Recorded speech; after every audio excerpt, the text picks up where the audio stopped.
morning, everybody, and welcome to this episode of 30 Minutes to President's Club. My name is Armand Farrokh, and I'm here with my co-host, Nick Sigelski, and this is month one, episode one of Discovery Month, where we are bringing on the absolute best guests we have ever had in the domain of discovery on 30 Minutes to President's Club in celebration of our upcoming course release on discovery from 30 MPC that is coming in the first week of April. And it is a guest you've probably never heard of. He's only been on the show at least 9 times. He is a 4-time CRO of $100 million plus ARR revenue organizations. He is Kevin KD Dorsey. And holy smokes, we've had him on in the last year for a lot of leadership stuff. But if you want to learn how to run a disco call step by step, this is the one. Nick, why should people listen? So we got into a number of beliefs that a lot of sellers have around how they should be running discovery calls that KD challenges and shares what you should actually do. We talked about stuff around like why you can't just sell on pain. We talked about selling next steps rather than setting next steps. We actually talked a decent amount around how a lot of salespeople think that they need to get to impact. They have to quantify problems on that first discovery call. And he actually talks about why that might actually not be in your best interest. So if you're looking for a simple, effective way to run your disco calls, not simple and like surface level, but simple as in easy to understand but extremely impactful, this is one for you. All right, KD, welcome back to the show. You might remember we start every single episode with your top 3 actionable takeaways. So let's get your 3. The first tip, bar none, is problem identification. That's actually the whole point of discovery, is to discover a problem. And my favorite way to do that is through what I call a bucket question, where you are taking what this is and you are leading with what the most common problems your personas face. So it sounds like this. Like, hey, Armand, I speak with VPs of sales all day. They all seem to be struggling with getting reps to follow through, updating pipeline notes, like selling next steps. I mean, does that sound like your world at all right now, or am I off base? That question establishes authority. It shows that you know, right? Shout out Sam McKenna. Shows that you know something about their world, and it gets the conversation started off the right foot. So that's tip number 1. Beautiful. What's number 2? Number 2 is you have to then find out the better future they desire. You cannot just sell on pain. Too often, reps like, ooh, find the pain, twist the pain, knife in the pain, salt on. You can't just sell on pain. You actually have to know where they're trying to go as well. And what I see with most reps is they either do one or the other. They try to sell on the future, or they try to unsell the now. You need both. So you have to flip it after you've done the problem sessions. So what would you want this to look like? What would this allow you to achieve? How would that feel? What would you do with this, right? So you now have to get to the better future side of things once you know the problems of the now. So that's tip number 2. Round us out. What's number 3? Sell the next step. So you have to sell what you want them to do next. So if that is a demo, if that is bringing someone else onto a call, if that is reading something, you actually have to sell them on what you want them to do next. And sometimes that requires you to give them a little bit of a tease. There's this huge debate. We'll probably talk about it now. Do you show the product in the disco? Do you not show the product in the disco? You gotta give them enough to want to do what is ever next. And too often reps only focus on selling the product. They don't sell the next step in the process. Why should I want to hop on a demo? Why should I want to bring in my leadership? Why should I want to do a proof of concept? So whatever that next step is, you have to sell that just as heavily as you do your product. Alrighty, KD, let's assume that we jump onto a discovery call. You've already set your agenda. And I know one of the first questions you ask is the bucket question. I've heard really generic bucket questions like, most revenue leaders care about generating pipeline or closing pipeline. Which is it for you? How do I construct a good bucket question? The first thing I always will call out is tone. Tone drives everything, including in disco. And your goal is you should sound curious in disco. There's actually something called tonal discongruence, where if you don't sound like what you're asking for, it actually creates a distrust. If I ask you for help, but I don't sound like I need help, hey, Nick, could you help me out real quick? You're already like, Depends what it is. Right? Whereas like, hey, dude, Nick, real quick, man, could you help me for a second? It's too many reps. You can tell their tone is off. But when we're getting into that bucket question, the first is it's always persona based.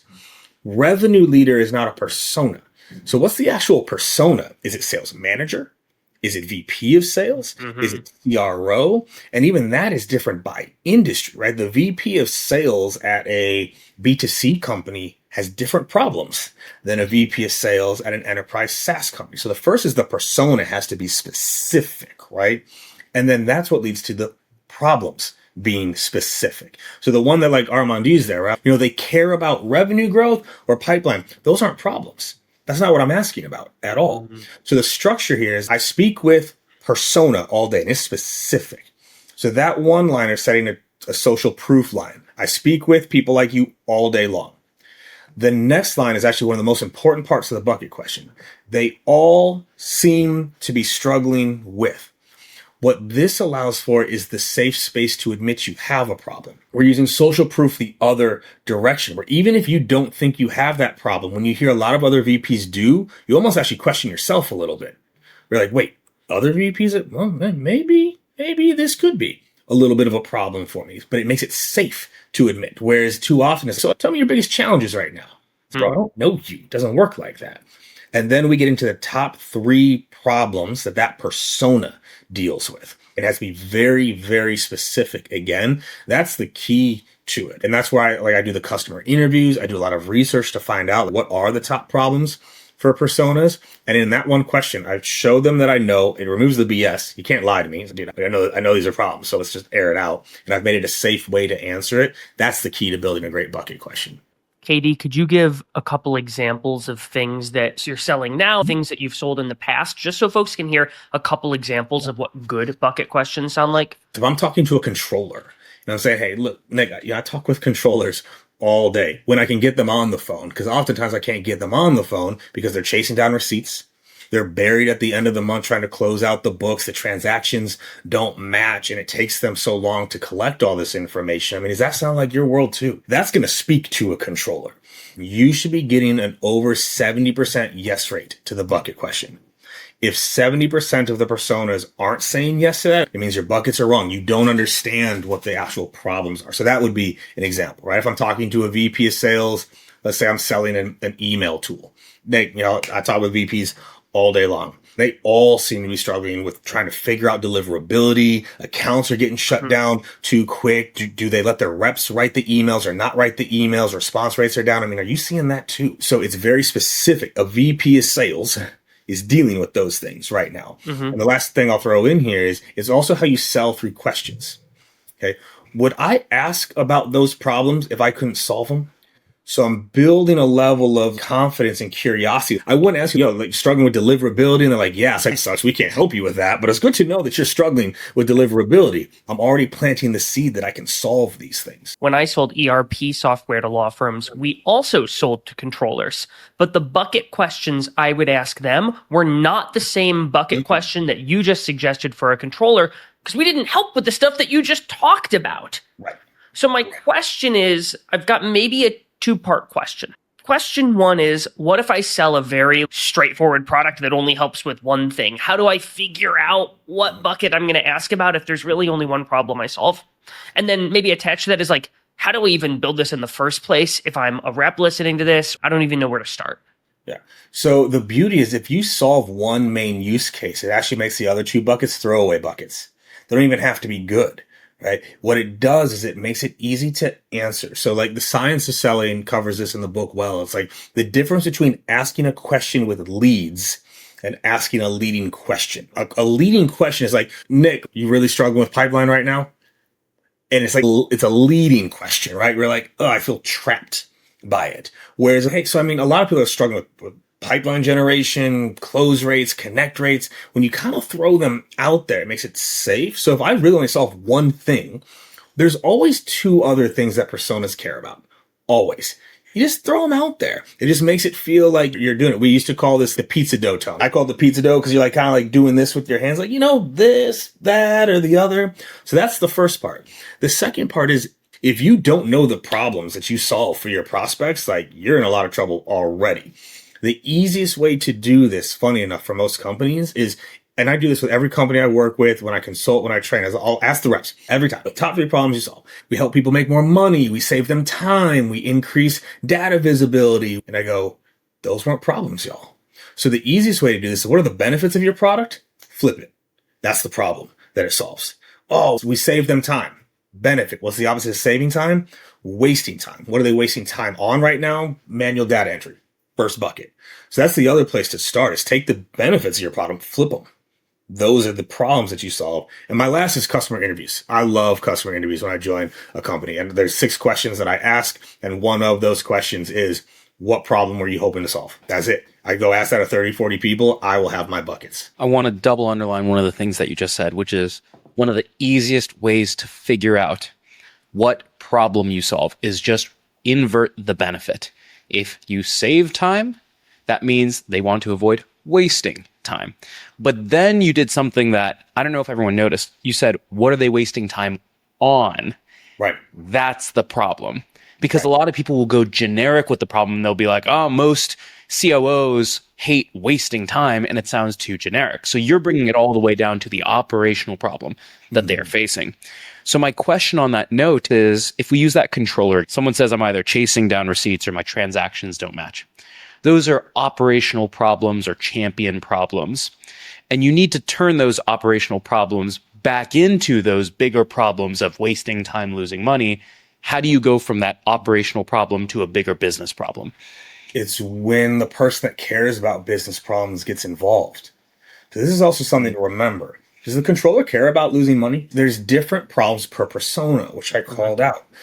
Talking about revenue loss to the controller, or talking about missing targets to the director of sales operations, they're too far removed from that as a care point. So actually, I'm not bringing that up to them. I'm bringing that up when I can get the next person on. And when we get to selling the next point, this is actually part of how this works. Is if we get to this, like, all right, now look, Armand, we know this is going to make your life easier with the receipts and the collection, but we also know, when's the last time your CFO cared about receipts? They're going to care about X, Y, and Z. And I'd love to set up a call where we can show them how it will help them so that I can help you. But I'm not bringing up the big business case to someone that doesn't care about the big business case. What happens with the med picks and the spice of the world is like trying to get this economic connection to someone that's not connected to the economics. They don't actually care about those things, right? Oh, but if the economics aren't there, then you could lose your job. Okay, good luck connecting those dots, you know?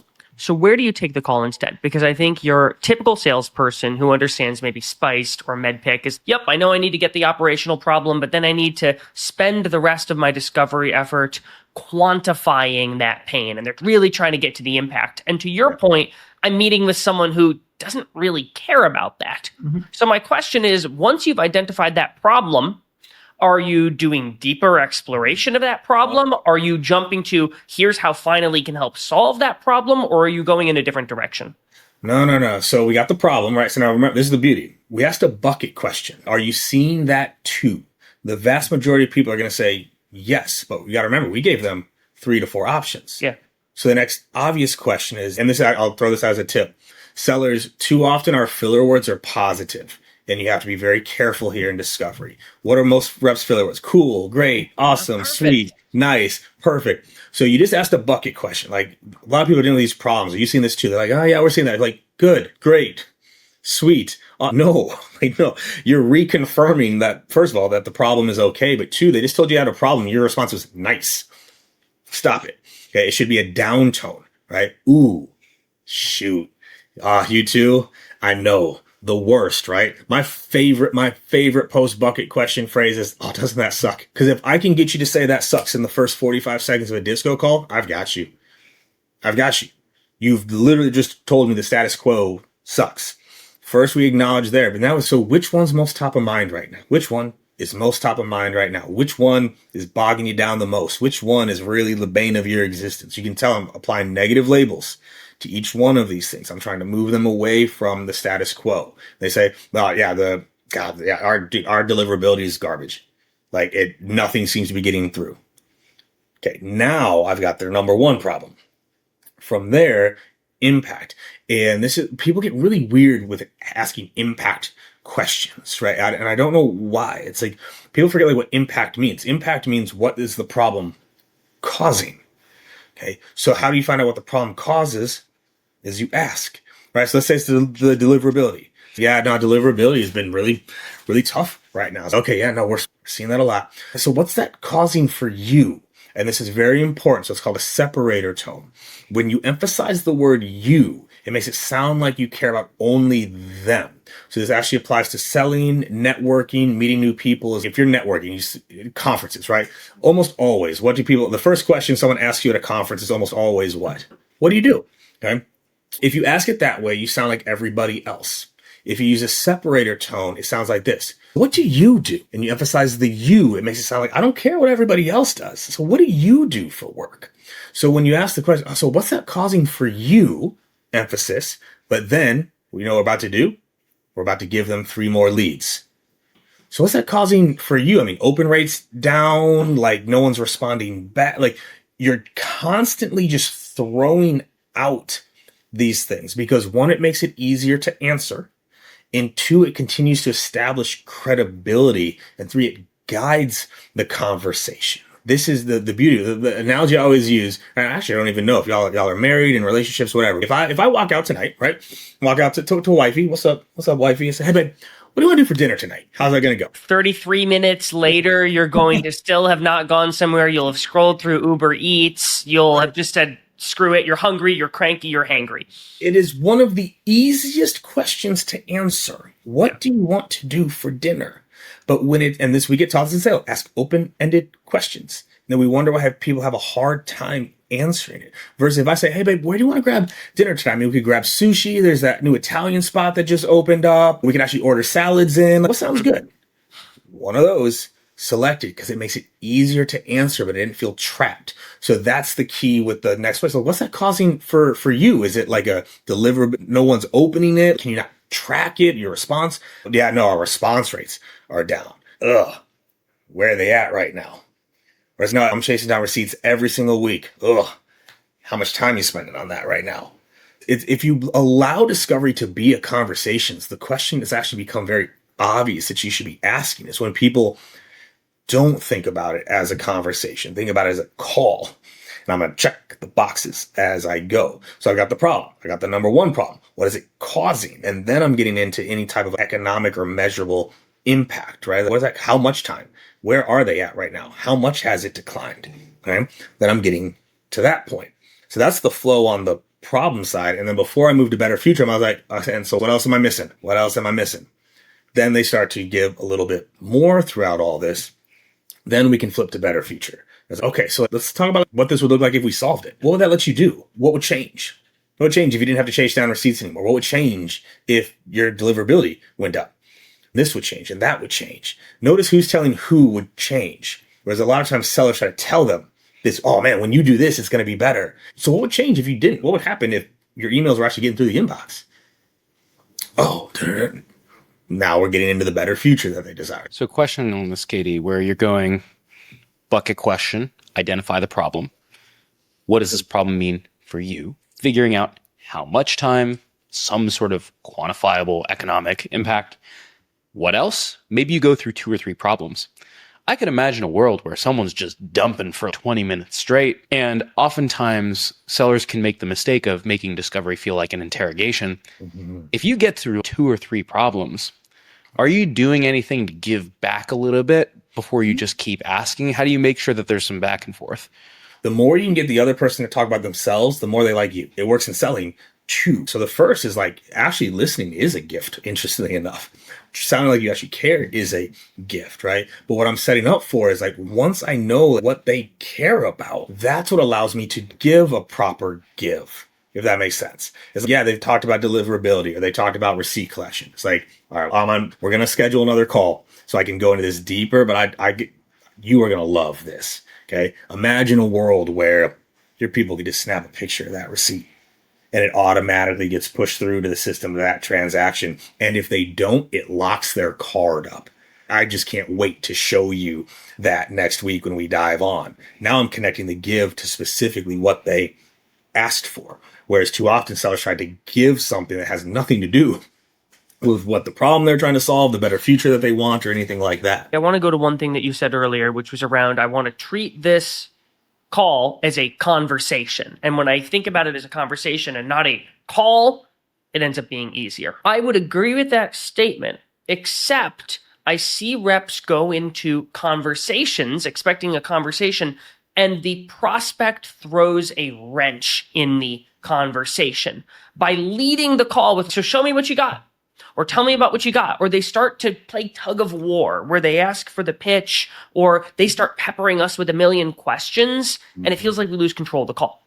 So how do I turn that back into a conversation when I feel like those things are happening? One thing, this assumes you set a good agenda and upfront contract. It's part of it, right? So if the very beginning of the call is, hey, so look, the goal of this call, at least at the start, I need to ask a few questions, understand like your world a little bit. So I make sure I only show the things that make sense to you. Would that be okay?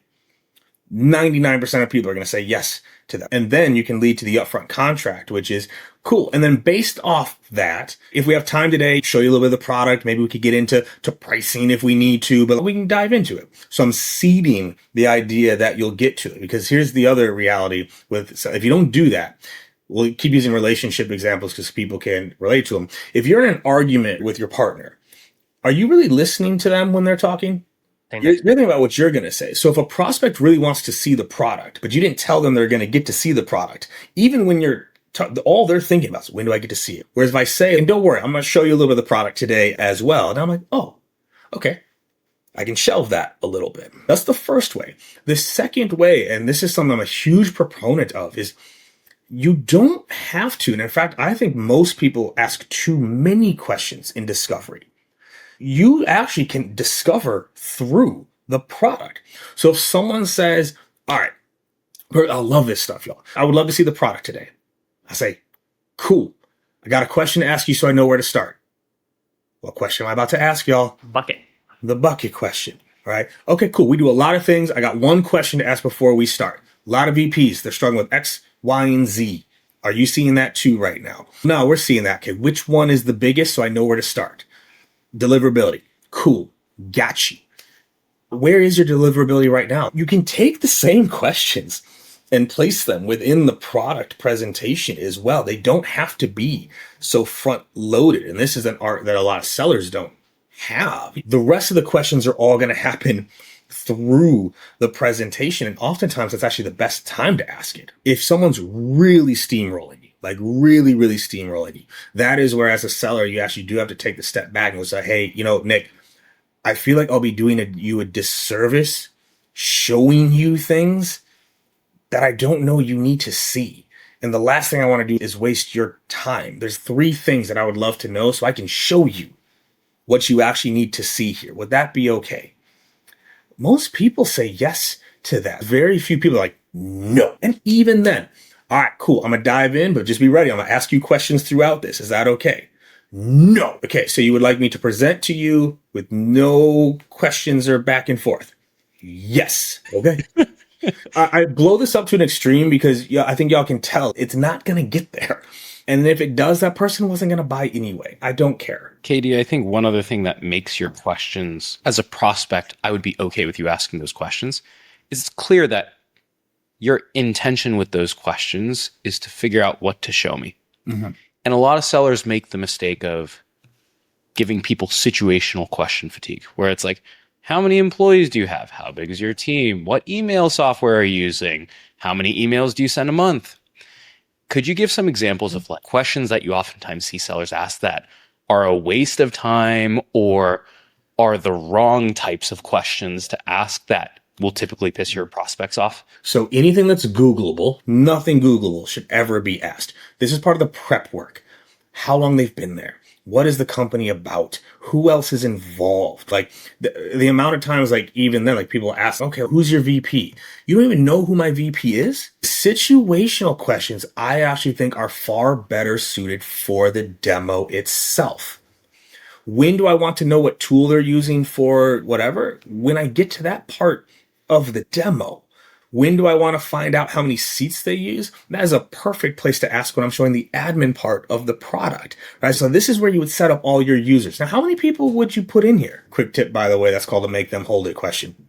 How many users would you put in here? I'm asking them to picture the using of the product. It's an ownership question. Discovery is about the problem, the situation stuff. And truthfully, this is where a lot of reps go wrong, is they're asking situational questions hoping to hear a problem. So walk me through your expense management process now. And they're hoping that the person's like, oh, it's busted. I hate it. But really, we collect everything at the end of the month. If we don't have it, we hit up the individuals, da.